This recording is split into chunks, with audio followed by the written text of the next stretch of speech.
তোমার লক্ষণ কিন্তু ভালো বুঝতেছি না। কি লক্ষণ? আ কি? কি লক্ষণ বুঝো না?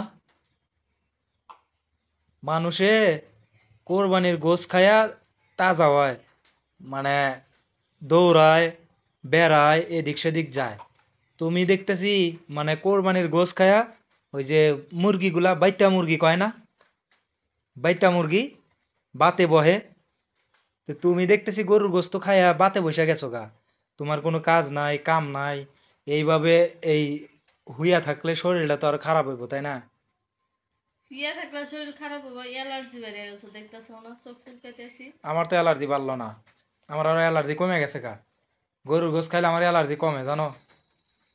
কি যে তুমি হলো ডিজিটাল ডাক্তার আর ডিজিটাল রুগী, বুঝো নাই?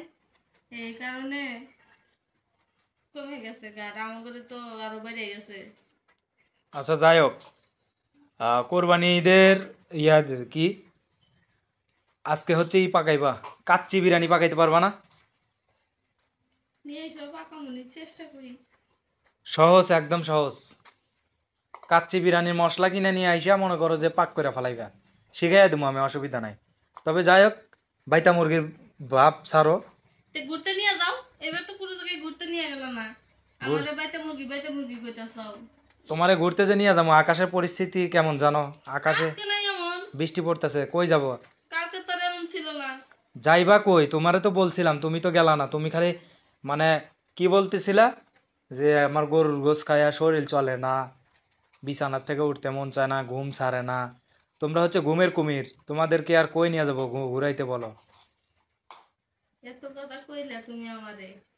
উচিত কথা বললেই তো চাচা নাই থেকে নামো, এটাই তো বলবা, তাই না? না সেটা নাই বললাম। কেন? কারণ কারণ কারণে কি সবসময় কি উচিত কথাই কও? তো প্রিয় ভিউয়ার্স, আসলে কোরবানির গরুর গোস খায়া আপনাদের ভাবি একদম লেজি হয়ে গেছে, এক কথায়। আমি আর আবার ফার্স্ট ছিলাম তোমার কাছে। মনে করেন যে অলসতা তো আছেই, তারপরে হচ্ছে গরুর গোস খায়া এত হ্যাঁ, অলস হয়ে গেছে যেটা বলার বাহিরে। মানে আজকে সকালে আমার পান্তা ভাত খাওয়াইছে, জানেন? রান্না করে নাই। এ- বাদ গুলা কি নষ্ট করবো? এইটা হচ্ছে তার একমাত্র প্রথম ধাপ অলসতার। সকালবেলা কি কেউ কোনোদিন পান্তা ভাত খায় ভাই, বলেন? বাইরে যখন ভাত পাও নাই, ভাত পাই নাই, তখন পান তাই না ভালো লাগছে। আর এখন ভাত পাই তো পান তার ভালো লাগে না, কেমন জানি কয় না, কিছু টাকা হইলে চকুপুর মিকটে আর নিচ মিকটাম না, ঠিক তেমনি আমাদের হয়ে গেছে একই দশা। আগে মানুষ ভাত পায় নাই, আর এখন মানুষ ভাত আচ্ছা, খাওয়াই নাই।